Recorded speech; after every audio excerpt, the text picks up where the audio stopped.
Seja bem-vindo ao nosso podcast de expertises aqui da WJTI.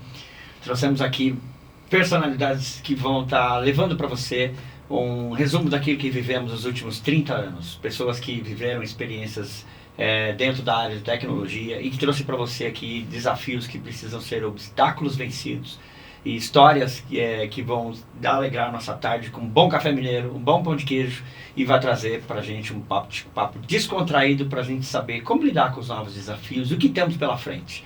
Trago aqui Leandro, nosso expertise em ERP. Fala aí, Leandro. Olá, meu nome é Leandro Michelsen, sou de Sorocaba, interior de São Paulo. Estou na área de tecnologia desde o bug do milênio, há um quarto de século. E há 17 anos tenho trabalhado com a WJTI. Muito bem, temos aqui o nosso coordenador, o Alex. Seja bem-vindo, Alex. Olá pessoal, eu sou Alex Passos, coordenador de gestão de pessoas na WJTI. Estou na tecnologia desde 2009. Eu sou natural de Londrina, Paraná, e aceitei a oportunidade do William, que me chamou para trabalhar aqui em São Paulo. Foi uma oportunidade que eu agarrei com as duas mãos, porque São Paulo, não fala isso não, né? Pode. Tá, porque São Paulo é uma parte bem legal, na verdade é o coração do Brasil, onde pulsa a tecnologia e tudo mais. Obrigado. Muito bem, e aqui trouxe o nosso amigo Naman, sem dúvida é um convidado especial para brilhantar nosso time de nerds, time de expert em tecnologia. Apresente-se, Naman, por favor. Olá, muito obrigado pela oportunidade, William. Sou Naman Calais. Eu sou o único que não sou diretamente ligado à tecnologia, Mas como todo brasileiro, nós não temos como viver sem tecnologia. Eu estou na área da educação, Trabalho com professores do Brasil inteiro há 25 anos. Tenho um contato diário com gestores, coordenadores, professores. E sei que desse bate-papo aqui, nós traremos soluções muito importantes para quem está querendo ingressar no mundo da tecnologia, para quem depende da tecnologia para o seu dia a dia. É isso, vamos lá. Desafio do bug do século. Vem por aí um desafio muito importante. Nós que somos da área de tecnologia vivenciamos vários obstáculos. No passado, a forma de se aprender era diferente. A gente pegava livros, a gente que tinha dom da tecnologia se enfiava dentro de uma sala, dentro do computador e ficava ali estudando, lendo, pesquisando. E isso era mais para as pessoas tidas como nerds, E hoje já mudou, Porque todo mundo, como você mesmo colocou, precisa estar ligado à tecnologia. E os desafios que vêm pela frente são ainda maiores, Temos agora o bug do século que vai acontecer. Vou deixar o Leandro falar um pouquinho dele, é mais técnico, mas aliado ao bug do século temos outros desafios, que é preparar as pessoas para estar direcionadas a como atender o bug do século, e entre outros desafios que vamos falar ao longo do podcast aqui. Conta aí, Leandro, o que é esse bug do século? O bug do século, na verdade, ele está sendo chamado pelo circuito de tecnologia, de especialistas, de bug do fim dos tempos. Não é o fim do mundo, porque é previsto que contadores de data em algumas tecnologias, eles vão parar de funcionar, eles vão estourar sua capacidade em uma determinada data. Diferente do bug do milênio, que a gente lembra que a data o ano era registrado com 2 dígitos, e, por exemplo, quando você tinha 1999 e você ia fazer a virada, como eram armazenados os dados somente dos 2 últimos dígitos do ano, quando o sistema não estava preparado e houvesse essa virada, o ano voltaria para 1900 ou 1000, ou ele seria zerado. Isso causaria um erro de cálculo significativo de datas futuras, datas passadas, de armazenamento de datas. Agora, o bug do fim dos tempos, ele tem esse nome porque a variável que armazena as datas, ela é uma variável de 32 bits, então ela tem capacidade máxima de armazenar valores de 32 bits. Então, a partir de 19 de janeiro de 2038, determinados sistemas que não estão preparados não vão mais receber a atualização de data. Vai estourar a capacidade de armazenar data nesses sistemas. Então, estão previstos comportamentos e erros que foram previstos no bug do milênio, ou, em casos mais graves, a paralisação do sistema. Então, estamos falando de sistemas médicos, sistemas aeroespaciais, sistemas embarcados, sistemas de comunicação, todo sistema baseado em Unix e Linux, que trabalhem com processadores ou registradores de 32 bits, a partir de 2038, eles vão apresentar problemas, se não fizer uma adaptação, uma adequação. Agora me permite um parênteses. Nós, no Brasil, temos a tendência do jeitinho brasileiro. Então, ao invés de vamos fazer uma atualização tecnológica, como acontece nas multinacionais, a gente tem o chamado rollout, em que pegamos equipamentos mais antigos, um equipamento numa empresa, né, que está sendo na bolsa de valores, que está se atualizando constantemente, não fica mais do que 5 anos. Deu 5 anos, você já troca. Já numa empresa brasileira, numa empresa estatal, 20, 30 anos, eles não trocam o equipamento. Quando está funcionando, está ali. Faróis, sistemas de automação das cidades, existem sistemas chamados de sistema escada, que são sistemas que controlam caixas d'água, bombas de bombeamento de água, bombeiros, sistemas de semáforo, transmissão de energia elétrica. Estes sistemas foram criados, instalados, décadas de era militar, continuam rodando. Se nós não nos prepararmos para esse momento e não atualizarmos a tecnologia e para essa mudança que vai acontecer, o cálculo matemático existente que foi programado dentro desses chips que o Leandro está colocando vai simplesmente parar. Ele não tem capacidade, ele não comporta a quantidade de dados que foi planejado para aquilo. Nessa data ele vai interromper o funcionamento.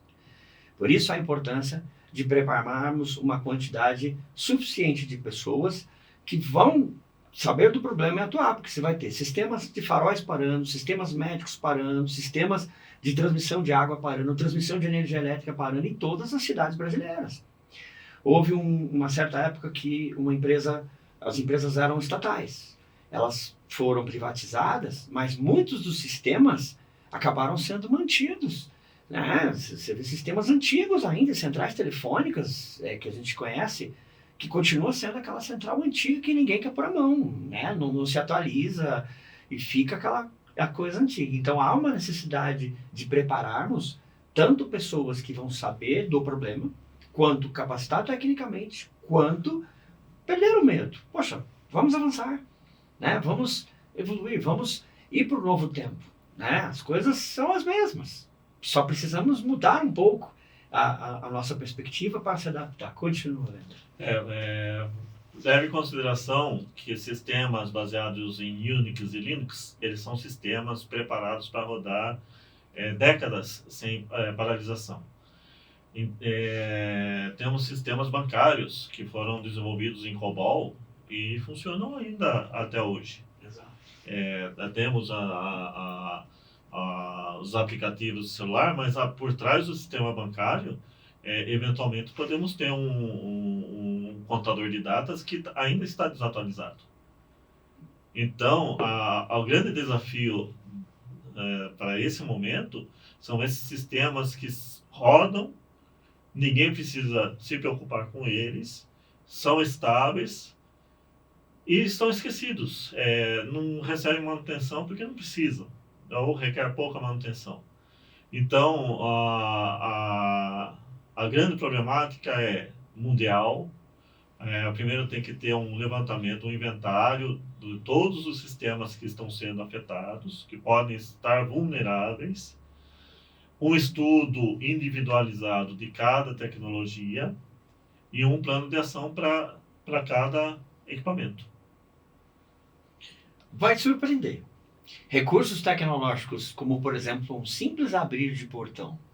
Quando você chega em casa para abrir o seu portão num prédio, ou mesmo na sua residência, o sistema de radiofrequência necessário para fazer aquela abertura muitas vezes está atrelado a uma verificação de hora, de data e hora.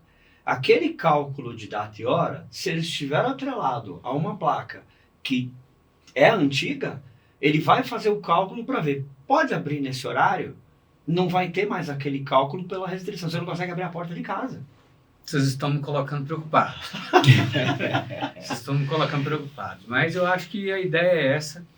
E à medida que vocês estão falando, algumas dúvidas estão vindo aqui na minha cabeça. Eu acho que vai ser na cabeça de quem tiver a oportunidade de assistir esse podcast, ter acesso a essas informações. Eu queria aproveitar e fazer algumas perguntas para vocês. Como eu sou da área da educação, né? E nós enfrentamos na educação alguns desafios. Temos a Base Nacional Comum Curricular, que é uma normativa do Ministério da Educação que busca parametrizar o ensino no Brasil. Ela foi homologada em 2017, 2018, com prazo para ser colocada em vigor a partir de 2020. Ou seja, estamos no 6º ano dessa base. Nas 10 competências gerais, uma delas é a tecnologia, ou seja, que o professor tem que oferecer tecnologia nas escolas, para os alunos. E eu, diariamente, vejo cada vez menos o professor usando a tecnologia e cada vez mais o aluno. Embora seja, como a gente costuma dizer, nativo digital, ele também usa pouca tecnologia para o aprendizado. Eu não estou fugindo do tema que vocês estão trazendo. Eu estou trazendo já que vocês estão pensando numa solução para esse problema futuro, acho que nós precisamos dar um passo atrás para atender quem está aí nas salas de aula, quem está formando pessoas. Como é que vocês pensam isso? Como que resolveríamos esse problema?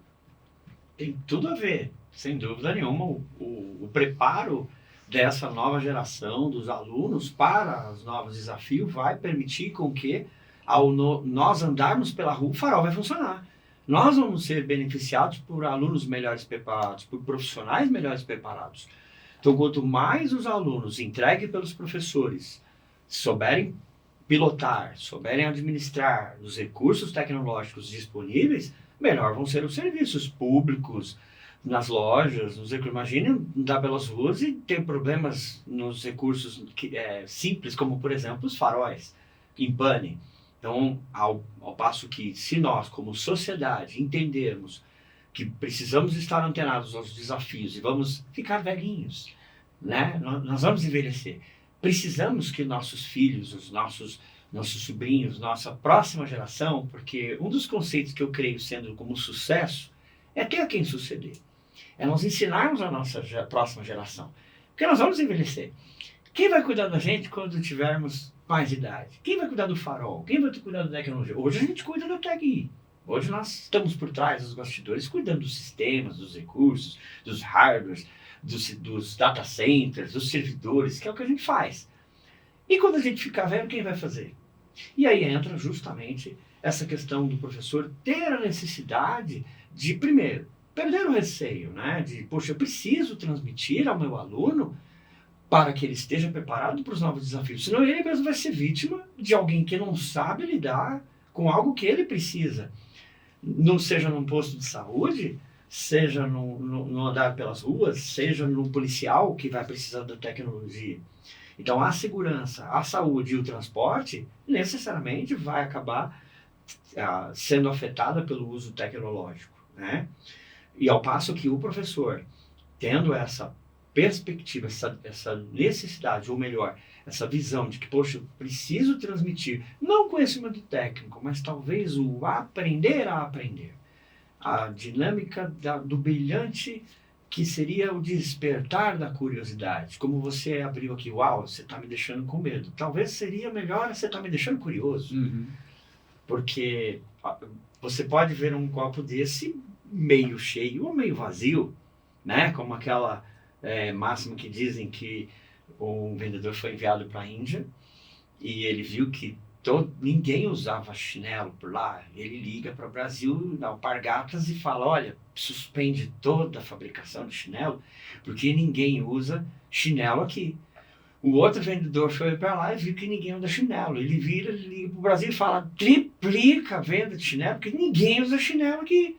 Então, quando nós olhamos, mudamos a nossa perspectiva para um olhar progressista, para um olhar de futuro, a gente talvez muda esse olhar de medo para o curioso, do espanto para o como eu posso resolver, do problema para a solução.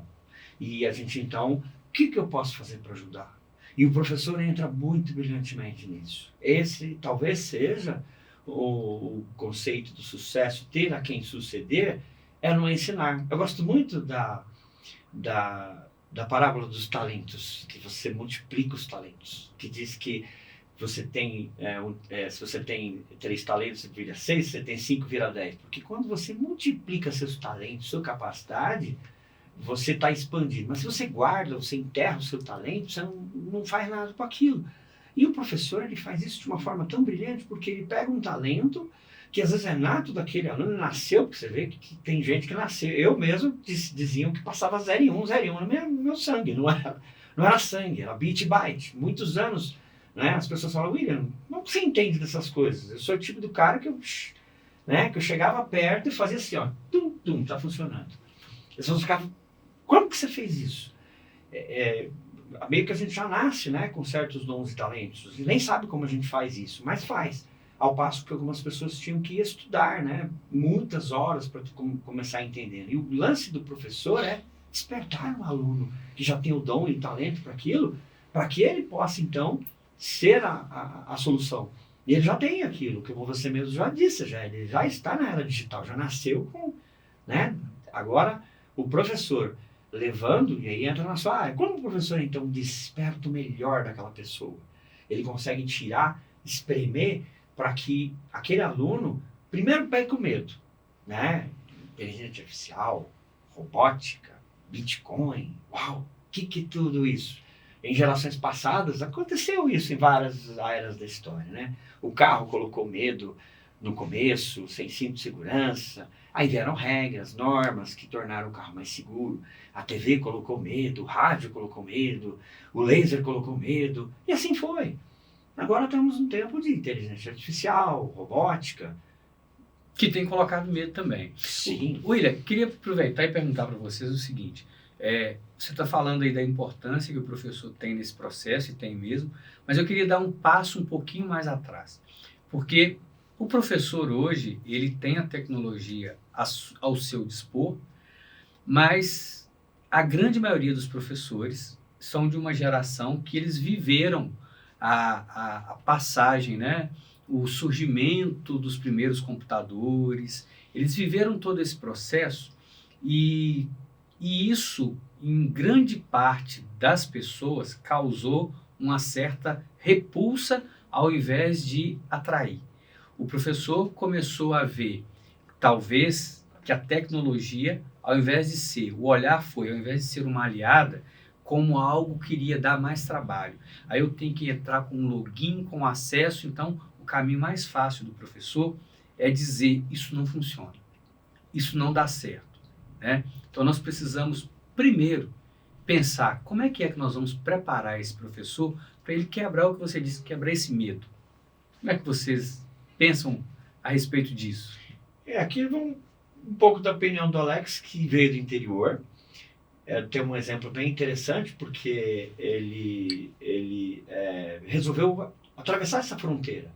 Ele tinha a opção de ficar lá na cidadezinha dele e continuar, né, dentro do modelo padrão dos pais, mas ele falou... Que não é tão pequenininha, 500 mil habitantes. Né? Comparado a São Paulo, né, Belo Horizonte, né, nem sem menosprezar, claro, mas o que aconteceu, Alex, que te deu essa mudança para você quebrar esse medo e falar, cara, eu tenho que ir para a tecnologia? O que aconteceu aí na sua cabeça? Antes de responder você, o William, né, eu tinha professores excelentes, mas eu lembro de um único professor que me chamou a atenção, mas porque ele ensinava com autoridade. E nem a gente estava nem nessa época tecnológica que a gente estava hoje. Mas o que ele me pegou quando ele dava aula? Era professor de história, inclusive, coincidência. Uhum. Eu lembro do nome dele, não lembro do sobrenome, da verdade, o nome eu não lembro, que era Porfírio. ele ensinava com muita autoridade, assim, ele conseguia prender a atenção do aluno. E você sabe melhor que ninguém, professor de história, cara, é história. Não vou querer saber disso. Ele prendia, ele fazia você entrar no momento lá do pedaço que ele estava contando a história, ou daquela parte, e eu ficava assim, cara, é uma aula de história, eu tô vidrado no negócio, porque também, pra mim, não interessava a história. Era que nem tecnologia, pra mim, não interessava a história, mas a forma que ele contava, então, respondendo a sua pergunta, eu acho que uma preparação melhor do professor, né, em tecnologia, resolveria o problema, pelo menos para ele ter noção, para ele entender que o computador, a máquina, o notebook não é inimigo dele, é amigo. É amigo. Que ele pode resolver Que ele pode várias resolver. situações Vai do ser seu dia a dia. Vai ser o melhor amigo dele para resolver isso. E o que me fez sair de Londrina foi, na verdade, eu já estava um pouco cansado de tudo lá, não desprezando Londrina, porque eu amo Londrina, mas as oportunidades, né? Pô, vamos falar do contexto do professor. Se o professor pode enxergar na máquina uma oportunidade de ensinar, de ser amigo dele, essa máquina é vai ser minha amiga. Que nem a gente estava conversando em off aqui. Cara, a máquina não vai fazer para você o seu calendário do ano. Você vai ter que dar um prompt para ela comandar, como o Leandro falou, você precisa testar a máquina, entende? Então, o que me fez fazer, cara, não tem nada a perder. Eu tô aqui em Londrina, vou para São Paulo, com o do William aí. Falei, e o que me fez sair do lugar foi isso. Falei, eu preciso conhecer coisas novas, eu preciso conhecer. E me deu medo, claro que me deu medo. Sair da minha terra natal, que tem toda a minha família lá até hoje. Mas eu venci o medo, né? O que eu vejo hoje é muitas vezes, o professor às vezes é muito metódico, né? Tem professor que inova, né? Eu tenho umas filhas que estão na escola, sempre falaram, cara, não inova, é sempre a mesma coisa. Eu acho que desde a sua época é o mesmo método de ensino, não muda. Que nem você falou, você tem dificuldade em entrar lá e procurar alguma coisa. Agora, o que me chamou a atenção nesse Porfírio, que era professor de história, é que ele chamava a sua atenção. Ele falou, olha aqui, talvez você não se interesse por história, talvez você não goste de história, talvez você esteja aqui só para passar num curso que não tem história, ou não é a principal sua, mas eu quero te contar a história. Ele começava a fazer você entrar na história. Isso sem slide, sem nada. E você saía dali entendendo. Entende? Então, isso que eu queria trazer vencer os seus medos, né? Primeiro. E buscar autoridade e conhecimento para que você ensine melhor, para que você aprenda a transmitir conteúdo. Que coisa legal. É. Um professor que tem o dom. Quando o professor tem o dom, sabe? Eu tenho também marcas de professores que marcaram a minha história. Nunca mais eu esqueço. São aqueles professores que você guarda. Você tem problema do professor que você guarda no coração, assim? Tem um professor que ele foi transformador tanto na minha autoestima quanto na minha carreira. É o professor Góes. Ele era professor de ciências e matemática. Era um professor muito metódico, muito tradicional. Eu tive a oportunidade de estudar com ele e eu fui muito bem em cálculo de máscara, em trigonometria, ele ensinava muito bem. Já estava com a TI, já. Só que teve um episódio que eu não esqueço jamais. Ele já falecido, que Deus o tenha, mas assim, teve uma prova que somente, no colégio, na escola inteira, somente 2 pessoas tiraram 10 com ele. Eu na minha sala e uma moça na outra sala. Viramos assunto do ano. A partir desse momento, ele se aproximou mais, ele tentou me incentivar mais. E ele era professor de um colégio técnico em Sorocaba, uma ETEC. Em São Paulo tem uma categoria de colégio que eles associam o ensino técnico com o segundo grau, com o ensino médio, o antigo segundo grau. E ele era professor lá. E ele era professor também da Faculdade de Tecnologia. E ele começou a me ver e a projetar em mim, tanto estudando com ele na FATEC, quanto estudando com ele estudando no colégio com ele, quanto na FATEC. Então, ele passou a falar dos cursos, começou a indicar feiras de profissões. E eu fui numa feira no Senac de Sorocaba, e estava uma exposição dessa escola técnica, com vários computadores. Eu, quando criança, eu sempre fui curioso com computador. Na casa da minha tia-avó tinha uma máquina de escrever, aquelas portáteis de maleta. Sim. Então eu imaginava que aquilo era um computador. Eu pegava a maleta, colocava como se fosse um monitor, uma tela, e fingia que estava usando um computador. Então já começou aí. Mas quando eu vi aqueles equipamentos funcionando, eu me convenci, não, eu quero me arriscar. Me inscrevi, passei na prova, ele comemorou muito, e a primeira aula, quando ele me viu, ele falou para todos os alunos: esse daqui é meu aluno do SESI, ele foi um dos alunos únicos que tirou 10 comigo, e estou muito contente dele estar aqui. Eu nunca esqueço esse professor. O que eu achei interessante, tanto na fala do Alex quanto do Leandro, é exatamente que os professores que marcaram eles foram pessoas que marcaram pelo estilo e a tecnologia, porque sempre existiu tecnologia, né? A tecnologia do período que eles relataram eram tecnologias que, se comparadas com o mundo de hoje, simples. Uma sala de aula, um quadro negro, um livro, um caderno e o professor como condutor ali do conhecimento, né? Ele levando o conhecimento. Só que o que acontece agora no século XXI? O grande desafio é como trazer a aprendizagem para o século XXI.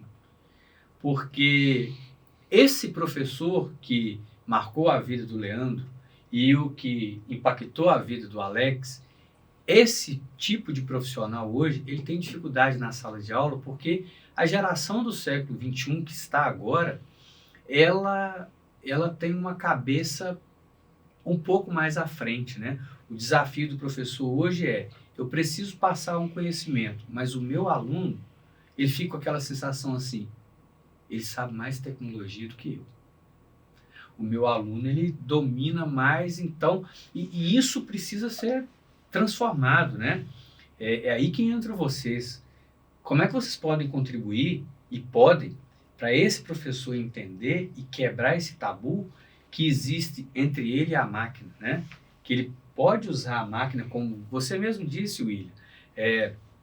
Eu sou professor de história. A primeira vez que eu vi uma imagem do Coliseu foi talvez um retrato 3x4 num livro. Sendo que hoje você consegue fazer um tour guiado dentro do Coliseu. O recurso existe, né? Mas a gente precisa ter essa comunicação com o professor e falar para ele: professor, olha, é possível tornar a sua aula engajante. O seu aluno, ele vai ter um interesse na sua aula, mas é preciso fazer a comunicação correta, usar a ferramenta correta, né?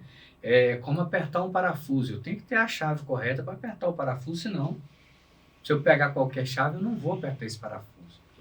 E vocês podem contribuir com isso, né? Vocês têm a expertise da TI, de vivenciar, de fazer. Eu acho que, pelo que eu estou pensando aqui, se pegar um computador aí, desprogramar ele todo, vocês voltam para o lugar e fazem, né? O professor, às vezes, ele não quer nem abrir o computador. Vocês já consertam, já colocam, já desinstalam, instalam. Então, eu acho que a gente precisa encontrar esse meio termo entre o trabalho em quem está lidando com a TI e quem está numa sala de aula. Eu tenho um cálculo simples, um cálculo bem simplista da minha atividade profissional. Eu posso falar com pouca margem de erro que de 100% do meu dia, 20% é dedicado à tecnologia e 80% é dedicado às pessoas. Exato. A semelhança entre a nossa experiência e o que precisa ser levado ao professor é um trabalho de conquista. Você tem que conquistar o professor à tecnologia, tem que apresentar as facilidades dele. Nosso desafio diário é convencer ao usuário, ao gerente, ao gestor da empresa, aos clientes, aos colaboradores internos, todos envolvidos, as facilidades, as melhorias, as atualizações. É uma luta constante fazer com que a pessoa use a tecnologia de forma correta, de forma constante. Então, essa nossa vivência, ela tem que ser uma mola guia para esse convencimento ao professor. O professor tem que ver a vantagem da tecnologia. Ele tem que ver que aquilo... por exemplo, eu estudei na FATEC. E lá eu percebi que os professores tinham uma resistência muito grande com uma coisa simples que é a lista de presença. Tinha professores que usavam o sistema para apontar a lista de presença diretamente? Tinha. Mas tinha professores que imprimiam a lista, preenchiam a caneta e depois, à noite ou no final do mês, eles iam para a casa deles ou para o escritório e preenchia no sistema. Foi feito um trabalho muito grande pelo Centro Paula Souza, que é o órgão que cuida de todas as FATECs e ETECs de São Paulo, para tornar essa tecnologia mais atraente, mais facilitada, com linguagem mais apropriada para o mundo do professor e, o mais importante, mais disponível. Por quê? Não adianta nada o professor sentar na sala de aula, abrir o notebook dele, conectar no Wi-Fi capenga e começar a fazer chamada e cair no meio do caminho. Ele perdeu toda a chamada, ele perdeu toda a anotação de provas, o sistema deles é perfeito, ele tem as grades, tem o acompanhamento de aulas, ele pode fazer tudo no sistema. Mas se a tecnologia não atende, se a comunicação não atende, algo simples que é uma comunicação, ele não vai se sentir atraído para aquilo. Então, todo o ecossistema tem que ser de conquista. Sim. Esse ecossistema, sem dúvida nenhuma, é um ponto extremamente importante, porque visa a melhoria total, né? É aquela questão de nada quebrado, nada faltando e nada fora do lugar. E nós temos uma deficiência grande de infraestrutura em todas as áreas. Isso ainda é um obstáculo, mas que à medida que passa a exigência por acesso à internet, por um funcionamento de um celular que se conecte e funcione cada vez maior. E o desafio é o mesmo. Na época passada, um aluno dispersava dentro de uma sala de aula com baralho, com uma revista, com algo que o professor tinha que ter a expertise de chamar a atenção do aluno para que ele deixasse aquela dispersão, um bate-papo, uma conversa paralela que estava acontecendo. Se o professor não tivesse essa chamada de atenção, esse despertar, daqui a pouco a sala toda estava conversando, e tinha professores que não tinham esse pulso firme e ninguém prestava atenção, né? E outros já dominavam essa técnica de chamar a sala de aula. Hoje a tecnologia está ainda mais fácil de fazer isso. Precisa dominar o ecossistema. É onde entra a nossa ajuda como professor. Ao localizar, por exemplo, pessoas ou alunos, ou mesmo alguns assistentes habilidosos em tecnologia na escola, para a gente ensinar. Uma sala de aula ela pode sofrer um setup para que o aluno, quando entrar naquela sala de aula, ele entra numa Wi-Fi que é totalmente monitorado pelo professor. Ele sabe o que o aluno está acessando, onde ele loga, o que ele faz. Ok, o professor de história não há necessidade dele saber de tecnologia, mas ele pode estar assessorado até remotamente por alguém que sabe.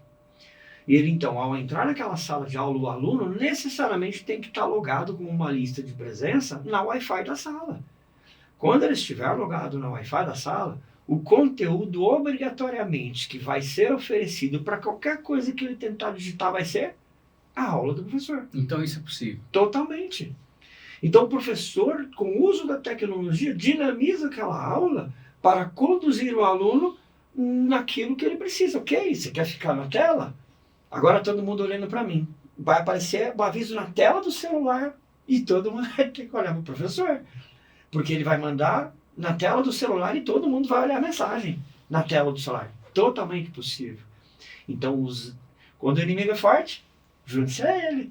Vamos ter que criar essas condições para que o ecossistema funcione. William, e aproveitando que você está falando aí, essa informação é uma informação que precisa ser levada e comunicada aos professores, porque a grande discussão hoje que tem, como não tem o conhecimento como vocês têm, a ideia é, vamos proibir o uso da tecnologia na sala de aula, porque se liberar o Wi-Fi, o aluno vai acessar qualquer coisa, menos o conteúdo que eu estou ministrando. Então, isso precisa ser dito, né? Isso precisa ser comunicado. Olha, é possível fazer um Wi-Fi aqui que seja liberado, como você falou. Sim. Aí, essa informação é fundamental. Eu queria dar um passo aqui, ainda falando de professor, já vamos falar de aluno, tá? Todos os anos eu participo da maior feira de educação e tecnologia da América Latina, que acontece em São Paulo, que é a Bet Educar. As empresas de educação, elas ficam, lógico, né, com seus produtos para vender como soluções educacionais, principalmente na área da tecnologia. E o que eu vi muito nos 2 últimos anos é uma preocupação grande em falar com o professor das facilidades da IA, né? Só que a IA como uma resolutora de problemas, né? Que vai resolver o problema do professor, que vai fazer o planejamento anual do professor. Queria que vocês comentassem sobre isso. Eu tive experiência com 3 camadas de professores. Eu tive experiência com professor analógico. Aquele professor analógico que vem com o giz em punho, usa quadro negro, usa anotações em papel, transmite tudo no quadro negro e... Quadro branco agora, né? Não, quadro negro. Giz Apagador ainda. É a realidade ainda de algumas localidades. Mas funciona. Transmite conhecimento. Com exceção de um professor de cálculo, que ele é dessa metodologia, ele teve que mudar depois da pandemia. Durante a pandemia ele teve que transcrever um calhamaço de papéis amarelados que ele carregava há décadas. Não há décadas, porque ele é um pouco mais novo que eu. Mas assim, ele teve que transcrever para o slide para apresentar online. Mas antes disso, na metodologia dele. Só que ele usava algo que um educador famoso da década de 60 ensinou, trazer aquele conhecimento para a realidade do aluno. Então, o que ele fazia? Ele usava jogos de computador para ensinar cálculo. Ele trazia aquele universo dos alunos, que eram mais ligados a jogos de computador, para explicar o cálculo por trás daqueles jogos de computador. Tive professores digitais. O professor digital é aquele que já vem com o projetor debaixo do braço, coloca o slide, coloca um vídeo, fica lá e fica.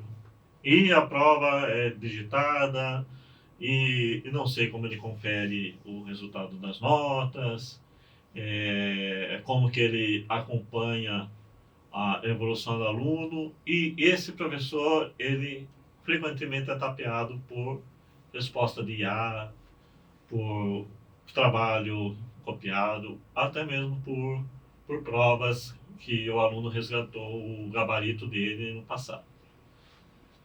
E eu tive o professor quântico, que inclusive esse professor de cálculo, eu classificaria ele como professor quântico.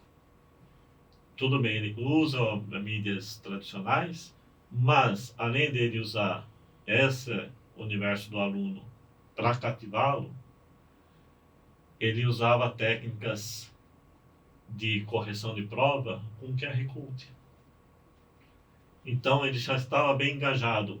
Todas as provas na sala de aula eram uma diferente da outra. Então, ele pegava, ele usava tecnologias do open source. Ele entregava uma prova individual para cada aluno, uma diferente da outra. São 60 provas diferentes. E para corrigir o gabarito e QR Code. Quer dizer, é um professor que já acompanha a evolução individual do aluno. A tecnologia para o professor tem que ser vendida dessa forma. Ele tem que ver vantagem e, com a relação à IA, eu não sei como que eles vão lidar com trabalhos escritos. Eu não sei como que está essa conversa nos bastidores da educação. Você percebeu algum movimento, alguma preocupação? O movimento que eu tenho acompanhado é a IA como algo que vai resolver os problemas que o professor tem e enfrenta na sala de aula. Quando você trouxe o exemplo do professor analógico, que tem um calhamaço lá amarelado de papel, eu achei que você ia por um caminho que eu mais ouço. Geralmente, esse professor, que tem alguns anos que está exercendo ali a sua docência, ele é aquele que eventualmente ele tem a resistência à tecnologia. Por quê? Ele não quer sair da zona de conforto. Não, já estou com o meu plano de aula pronto aqui, isso aí, essa tecnologia, ter que ir para um outro ambiente, vou ter que refazer todo o meu plano, que não é o caso do exemplo que você trouxe. Ele tem, mas ele usa... É que não tem mais jeito, né? Se ele não usar a tecnologia, não pega o dinheiro, ele não compra o pão. Exato. E a questão da IA, o que eu vejo muito hoje, por exemplo, a pergunta dos professores é: vocês já têm uma tecnologia que corrige a redação? Ou seja, que existe, né? Sim. Existe. E a IA, com certeza, vai facilitar isso mais. Mas o que precisa, Leandro, respondendo a sua pergunta, eu acho que é esse contato com profissionais como vocês para poder esclarecer esses detalhes. Porque o professor está naquela condição assim: como que eu resolvo esse problema? Mas não é só resolver esse problema, é abrir o horizonte. Professor, você pode resolver esse problema, você pode fazer isso, você pode fazer aquilo, você pode, abrir o leque de oportunidades que a tecnologia oferece. Um exemplo claro: 2010, nós tivemos a chegada dos smartphones. É muito comum, às vezes, as pessoas falarem assim: não, eu não sou tecnológico. Como que você não é tecnológico? Qualquer pessoa de 80 anos, 70, se ela quiser receber seu benefício, dando exemplo, ela tem que usar a tecnologia. Não tem como mais. Não tem mais jeito. Ela tem da que usar. Pandemia para cá, então, acabou. E, inclusive, eu estou evitando a falar, sim, por exemplo, a geração nativa digital. Não, todo mundo é nativo digital, porque não tem quem não usa mais.